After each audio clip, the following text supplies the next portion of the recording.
Hare Krishna, muy buenos días.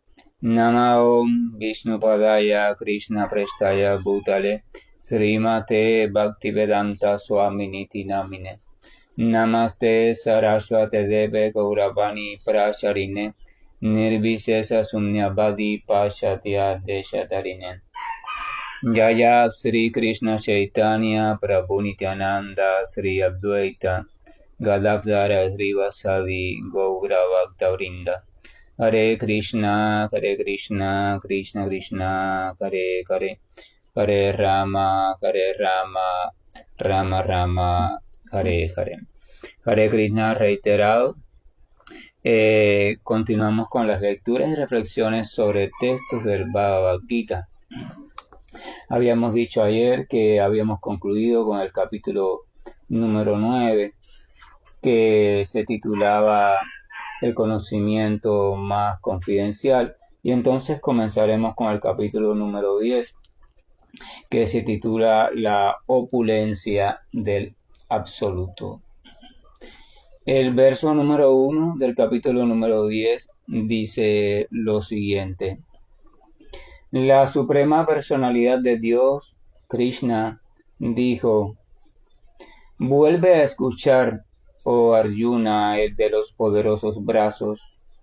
Como tú eres mi amigo querido, para beneficio tuyo, voy a seguir hablando y voy a impartir un conocimiento que es mejor que lo que ya he explicado. O sea, este primer texto del capítulo 10, el Señor dice: vuelve a escuchar, oh Arjuna. O sea, el Señor le está diciendo: mira, presta atención. De hecho, presta más atención. No te entretengas, porque si crees que ya te lo he dicho todo, estás equivocado. Aún te voy a explicar un conocimiento más profundo que todo el conocimiento que te he explicado. Cualquiera podría pensar, por ejemplo, cuando lee del capítulo 2 al capítulo 6, que cuando el Señor explica las generalidades sobre el Karma Yoga, sobre el Jnana Yoga, sobre el yoga místico, sobre algunos principios básicos del servicio devocional, la diferencia que hay entre el alma y el cuerpo, cualquiera podría pensar que ya el Señor lo ha explicado todo. Después, sin embargo, se encuentra entre el capítulo 7 y 9 que el Señor dice que va a explicar entonces un conocimiento un poquito más profundo, y el Señor comienza a hablar sobre sus energías, la forma en que Él está presente en todo, sus opulencias básicas, y cae después en el servicio devocional puro a Él. Y cualquiera podría pensar: bueno, ahora sí ya terminó. Sin embargo, el Señor aquí en el inicio del capítulo 10 está diciéndole: sigue escuchándome porque no he terminado. Ahora te voy a explicar un poco más todavía. O sea, y uno se podría preguntar qué más podría explicar el Señor Krishna si ya lo ha explicado todo. Ese más significa en profundidad. O sea, el Señor va a ir un poquito más profundo en el conocimiento o en la descripción sobre Él mismo. El centro del Bhagavad Gita, o lo trascendental que hay en el Bhagavad Gita, es que el Señor en el Bhagavad Gita se describe a Él mismo. Hay dos tipos de informaciones sobre Dios: la información que da Dios mismo sobre Él mismo, y la información que dan los grandes devotos puros sobre su Señor y sus energías. Entonces, en el Bhagavad Gita, el Señor en estos segmentos se está describiendo a Él mismo. También uno podría preguntarse para qué Krishna se describe a Él mismo. La finalidad del Bhagavad Gita es que el lector, si lo estudia en compañía adecuada y con una disposición adecuada, llega a la conclusión, por todos los argumentos posibles, de que Krishna es la suprema personalidad de Dios. O sea, Krishna es el Señor Supremo original manifestándose como un ser humano ordinario y desarrollando actividades maravillosas durante esa manifestación. Porque al final del Bhagavad Gita, Krishna va a decir: abandona todo tipo de concepto, todo tipo de ideología, todo tipo de práctica, todo tipo de religión, cualquier cosa abandónala y simplemente entrégate a mí. O sea, Krishna está diciendo, entrégate a mí. Pero para uno entregarse a alguien, primero tiene que estar convencido y tiene que comprender que ese alguien en verdad es la persona suprema. Por eso Krishna está describiéndose a sí mismo. Le está dando a Arjuna muchos argumentos, muchas informaciones para que Arjuna tome después la decisión si considera o no considera que él, o sea que Krishna es la persona suprema. Entonces, por eso ahora le va a seguir hablando sobre él mismo, sobre sus energías, sobre su forma de funcionar, o sea, sobre él mismo como personalidad suprema. Por eso le dice, ahora te voy a hablar sobre un conocimiento más profundo aún. Pero ¿por qué Krishna le va a hablar sobre ese conocimiento más profundo aún? Entonces Krishna aquí lo aclara, dice, como tú eres mi amigo querido, ya esto se lo dijo en el capítulo 4. O sea, como tú eres mi amigo y me devoto, puedes entender esta ciencia trascendental del yoga. Y ahora le dice, como tú eres mi amigo querido, voy a hablar esto para tu beneficio. O sea, eso hacen los amigos que son amigos de verdad, siempre están pensando en el beneficio del amigo y cómo pueden beneficiar al amigo, hasta el punto que hay relaciones de amistad tan profundas que un amigo ha dado la vida por el otro. En los evangelios el Señor Jesús de Nazaret dice, no hay amor más grande que aquel que da la vida por sus amigos, o sea, la vida por los otros. Entonces quiere decir que la posición de amigo de la Suprema Personalidad de Dios, la posición de amigo del Señor Supremo, es una posición privilegiada. El Señor es imparcial como con toda entidad viviente, pero habíamos dicho que dentro de esa imparcialidad Él tiene predilecciones, o sea, tiene tratos especiales con sus amigos, con aquellos que los tienen como padre o hijo, con aquellos que lo tienen como relación conyugal, con aquellos que lo tienen como su amo, ¿verdad? O sea, con aquellos que desarrollan una relación íntima, consciente con él, de servicio devocional, movidos por un sentimiento determinado, él les da una posición especial allí en su corazón. O sea, Él está en ellos están en mí, una relación muy estrecha porque hay un sentimiento amoroso de por medio. Y para esas personas Dios, la suprema personalidad de Dios, se ha convertido en el eje de toda su existencia, coloreado por un sentimiento determinado. Pero como ser amigo del Señor Supremo, ya lo habíamos visto a finales del capítulo pasado. El Señor Supremo dice que aquel que se dedica a su servicio devocional y lo hace desde un sentimiento de sinceridad, entonces se convierte en su amigo. Dice, esa persona es un amigo para mí y yo soy un amigo para esa persona. No hay otra forma de convertirse en amigo de Dios y de hecho no hay otra forma de desarrollar algún tipo de sentimiento por Dios, ya sea de amistad, ya sea de servidumbre, ya sea de paternidad, o sea filial, ya sea conyugal, no hay otra manera. Hay que entrar a la relación con Dios. Y para entrar a la relación con Dios hay que conocer sobre Él en su aspecto personal, no en su aspecto impersonal ni en su aspecto filosófico, sino a Dios como persona, porque solamente podemos desarrollar ese tipo de relación de las cuales ya mencioné con otra persona. Usted no puede desarrollar ningún ese tipo de relación con un concepto filosófico o con aquello que está en todas partes. Usted tiene que relacionarse con una persona. Entonces entre dos personas se puede desarrollar esto de la amistad mutua o la servidumbre o el sentimiento de paternidad de hijo de manera consciente o el conyugal, o sea, sentimientos. Pero necesita comprender a Dios como persona. Entonces Krishna, su manifestación acá en este planeta hace un poco más de 5.000 años, se muestra como persona. O sea, da la posibilidad a Arjuna y a todos los Pándavas de que se relacionen como personas, de que vean su forma original como personalidad original.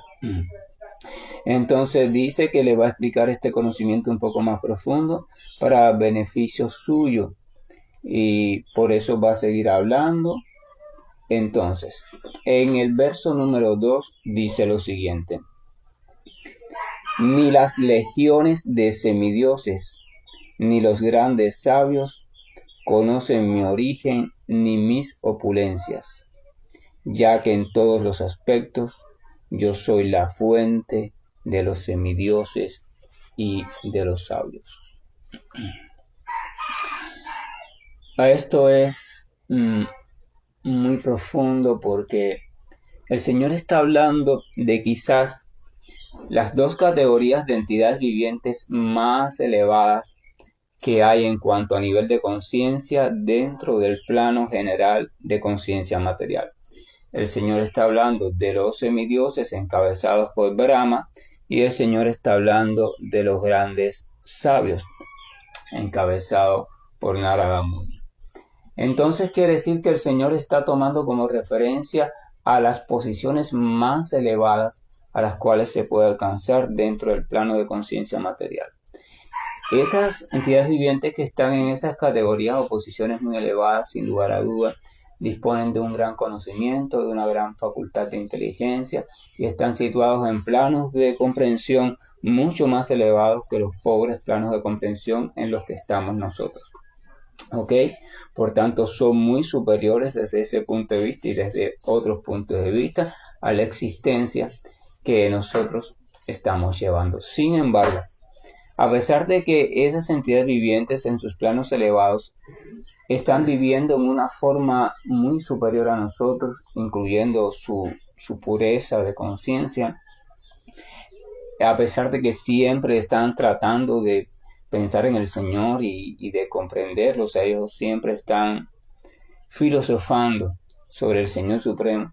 Aún así, dice aquí, Krishna dice, que ni las legiones de semidioses, o sea, ningún semidios, ni siquiera los grandes sabios, conocen mi origen ni mis opulencias.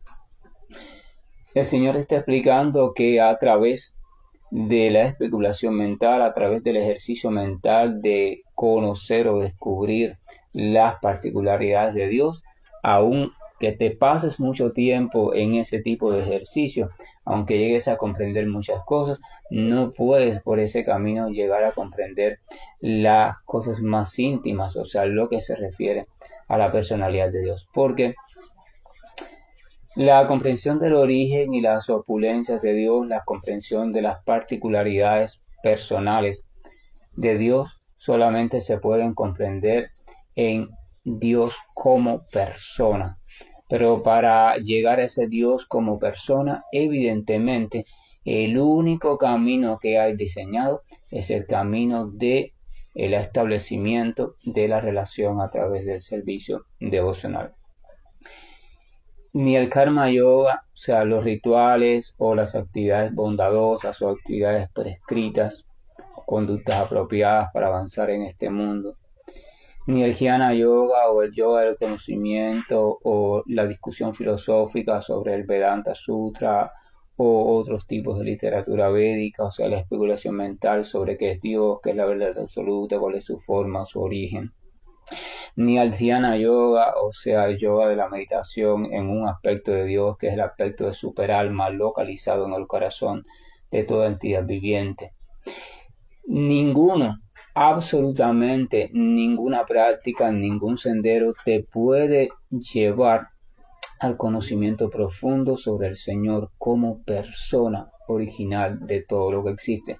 Y por supuesto, entonces tampoco puedes conocer las particularidades de esa persona.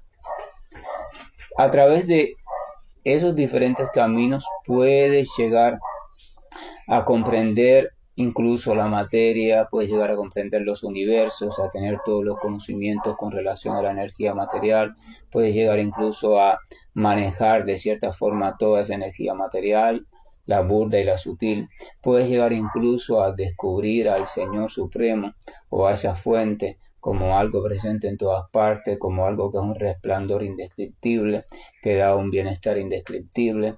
Puedes llegar incluso a comprender que ese mismo Señor Supremo está al mismo tiempo dentro de todo.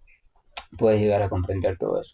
Pero Krishna dice aquí que no puedes llegar a comprender su origen y no puedes llegar a comprender sus opulencias o sus cualidades.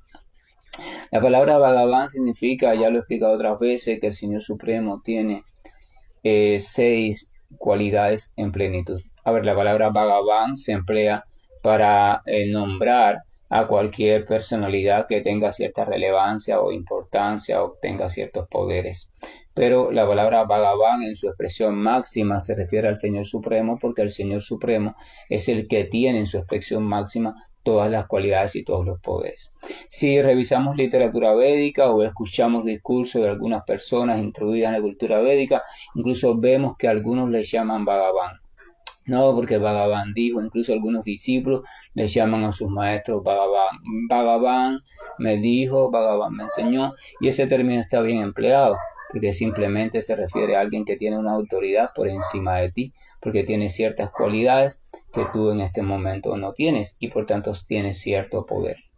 Ahora, pero si tomamos la palabra Bhagavan y tomamos ese mismo concepto y lo elevamos a su expresión máxima y nos preguntamos, ¿quién es aquel que está por encima de todo? ¿Quién es aquel que es la autoridad máxima? ¿Quién es aquel que tiene todas las cualidades al grado máximo? ¿Quién es aquel que tiene todo el poder al grado máximo? Grado máximo absolutamente. Entonces vamos a llegar a una sola respuesta. Ese es Dios, el Señor Supremo. Por tanto, el Bhagavan original, el término Bhagavan original, le pertenece únicamente a Dios. Entonces ese Dios tiene 6 opulencias o cualidades descritas muy bien por los grandes sabios. O sea, tiene belleza, tiene fama, tiene poder, o sea, tiene riqueza, tiene inteligencia, tiene renunciación, o sea, es austero por completo. Tiene fortaleza y todas esas 6 cualidades las tiene en pleno. Pero esas 6 cualidades, esas opulencias del Señor, así como sus otras cualidades, nadie las puede comprender de verdad, nadie las puede comprender en profundidad y de hecho nadie puede disfrutar de ellas por ningún camino que sea diferente al establecimiento de relación amorosa y personal con Dios como persona suprema. O sea, Dios como persona suprema, entonces nos estamos refiriendo a la suprema personalidad de Dios.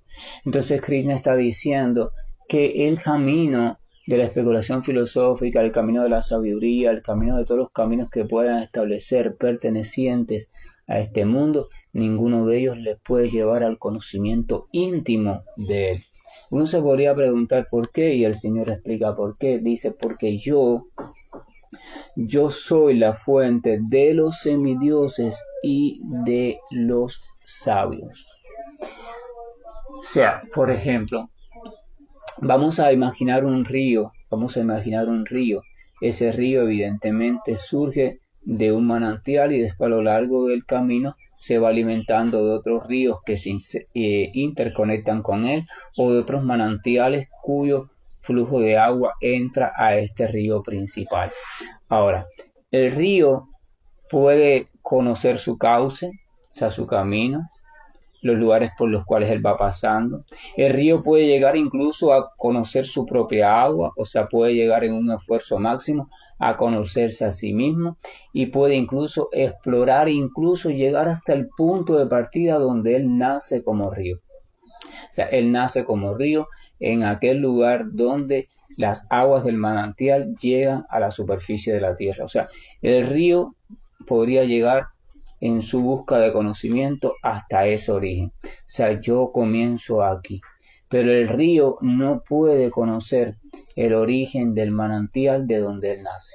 Porque el río comienza sobre la tierra y el manantial sigue. O sea, el manantial está debajo de la tierra en las profundidades. Por tanto, las opulencias de ese manantial en su estado original son inaccesibles para el río, aunque emplee el método que emplee, porque si el río quisiera ir debajo de la tierra, ya dejaría de ser río, o sea, no puede ser más río, así que el río, siendo río, no puede llegar a explorar el manantial original. Entonces los sabios, los semidioses, como son salidos o vienen del Señor Supremo como toda entidad viviente. Entonces, desde su posición de sabio o semidios, desde esa posición, no pueden acceder a la intimidad del Señor Supremo. Solamente pueden llegar hasta el resplandor del Señor Supremo y establecerse allí en el conocimiento máximo al cual se puede llegar en la esfera de la conciencia material.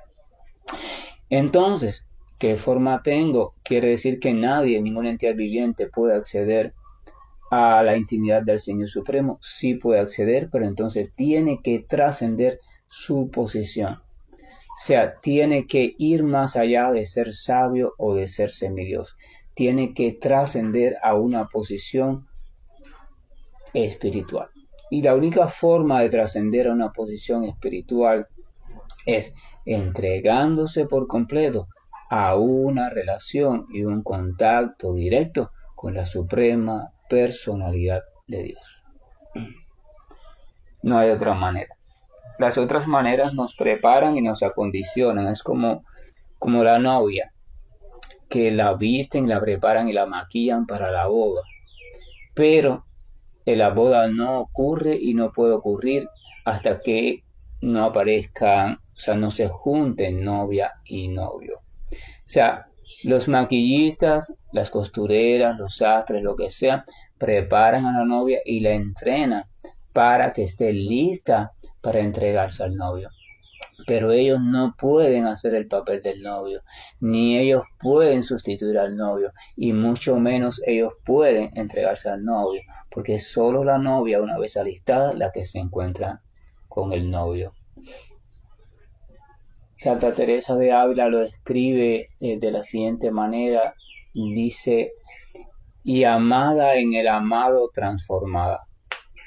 O sea, cuando el alma está en la posición completamente pura y ha abandonado incluso la categoría de sabio o de semidios y ha dejado todos esos poderes y cargos y trasciende la barrera de conciencia material en virtud de su amor puro por Dios, entonces amada en amado transformada.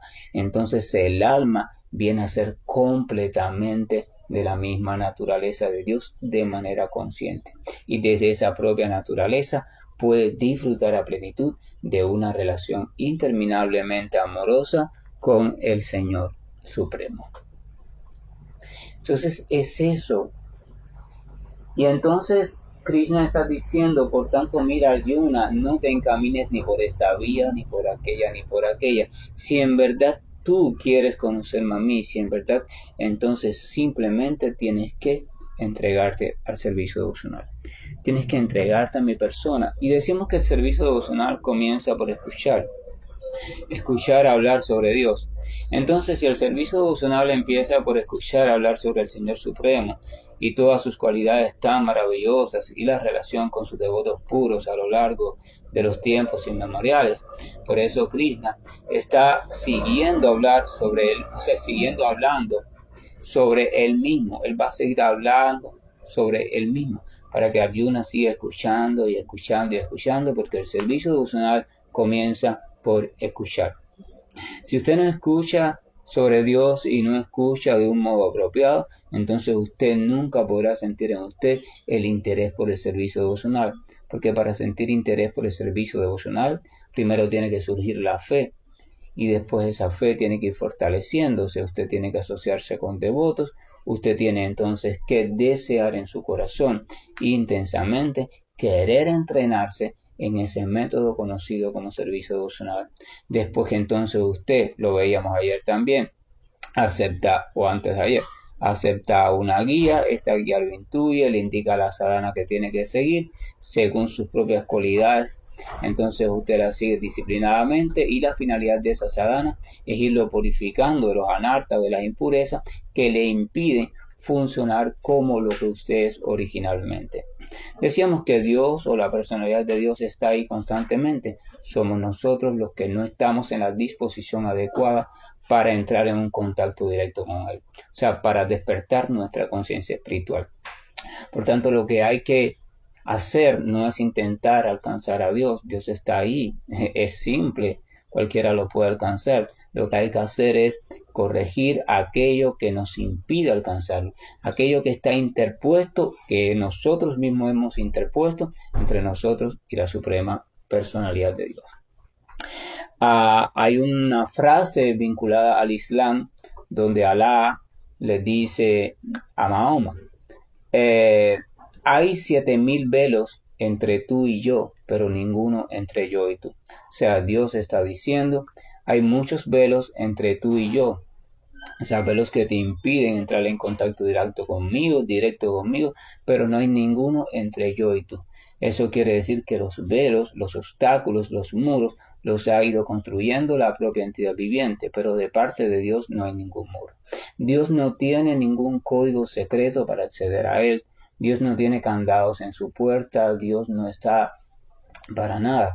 Somos nosotros los que hemos construido muros y muros y muros y muros y muros y muros, construidos por bloques hechos de ignorancia, bloques hechos de deseo de disfrute individual o independiente a Dios, bloques hechos de oscuridad, bloques hechos de pasión, bloques hechos de apego, de lujuria, de temor, bloques hechos de querer subsistir y subsistir de manera separada, bloques y bloques y bloques que se van complejizando cada vez más, y eso lo puede entender cualquiera. Entonces, las paredes existen solo en nosotros, pero esas paredes no existen de verdad. Somos nosotros en nuestro propio mundo mental quienes las tenemos construidas, pero ellas realmente no existen. O sea, no existen en el mundo de Dios, en esa realidad no existen, pero existen en nuestra mente. Así que tenemos que llevar un trabajo profundo allí en nuestra mente. Y Anartha Nivriti significa aquella fase del entrenamiento de la sadhana que te va purificando. Esa purificación implica transformación. Usted sabe que se está purificando cuando usted ve que sus tendencias y su vida en sentido general se está transformando. Tu manera de pensar se va a ir transformando, tus gustos se van a ir transformando, tu manera de relacionarte, tu manera de responder a una situación determinada, tu forma de hablar, tus atracciones de con quién reunirte y con quién ya no quieres reunirte, todo se va a ir transformando. Si usted ve que pasa el tiempo y usted sigue siendo la misma persona, guiada por el mismo estilo de vida, entonces usted debe saber que el proceso de purificación no está ocurriendo en usted. Y si no está ocurriendo en usted, simplemente estás perdiendo el tiempo. O algo estás haciendo mal, o no estás bajo la guía adecuada, o algo pasa. Pero el proceso de purificación no está ocurriendo en ti. El proceso de purificación se hace evidente, lo quieras o no lo quieras. Hay dos formas diferentes de cambiar. Una forma es tratando de implementar en nosotros diferentes estrategias psicológicas, herramientas, cosas externas y por decirlo así, con gran esfuerzo ir cambiando. Todo el mundo sabe que ese método de cambio es un método que lleva mucho esfuerzo y la mayoría de hecho no lo logra. Solamente fíjense en una persona que intenta abandonar un hábito del cual se quiere desprender, por ejemplo, no sé, el cigarrillo, el alcohol o algo así, por poner el ejemplo más común. Vamos a ver lo difícil que se hace para esa persona desprenderse de ese simple hábito. Entonces, si desprenderse de eso se torna algo difícil, incluso por las herramientas más convencionales desde el punto de vista psicológico, terapias, tratamientos de otro tipo, imagínense ustedes desprenderte de aquellos hábitos o tendencias que se han establecido y te han acompañado durante muchas vidas y que ni siquiera recuerdas dónde fue que se originaron. Indiscutiblemente muy, pero muy difícil. Pero bueno, es un camino. Las personas pueden encaminarse y decir, yo quiero transformarme independientemente de este sendero del servicio devocional. Yo quiero transformarme por otro tipo de herramientas que la ciencia pone a mi disposición. Perfecto, adelante. Y existe la otra manera, que es una transformación que va ocurriendo y emergiendo como resultado del entrar en contacto de manera reiterada y regular con lo puro o aquello que representa a lo puro. O sea, cuando una sustancia, por ejemplo, de un tipo o de otro, comienza a entrar en contacto con un ácido de una acidez muy fuerte, el ácido más ácido que haya, vamos a ver que mientras más tiempo se pase en ese ácido, más se va fracturando y se va desintegrando esa sustancia. o sea, pierde toda su estructura, o sea, se va diluyendo por completo en el ácido. Entonces, el ácido original de todos los ácidos, el diluyente original de todos los diluyentes, la pureza original de todas las purezas es Dios, el Señor Supremo. Por lógica podemos comprender que en la medida entonces que yo me relacione de manera realista y de manera adecuada con esa pureza original o con algo que representa esa pureza original, entonces en esa misma medida y de acuerdo al tiempo que yo pase en contacto con eso, el proceso de purificación va a ir ocurriendo en mí. Y en la medida que vaya ocurriendo en mí, entonces ese proceso va a ir dando frutos en mi personalidad y mi estilo de vida. Entonces ese es el camino recto. El camino recto es el camino que utiliza el joyero. Por ejemplo, el joyero para purificar algo, simplemente para extraer el oro y quitar la escoria, simplemente lo pasa por un proceso de diferentes tipos de ácidos, sustancias químicas, etcétera, etcétera, hasta que puede ya quedarse con el oro puro. El oro puro que habita en nosotros es nuestra alma.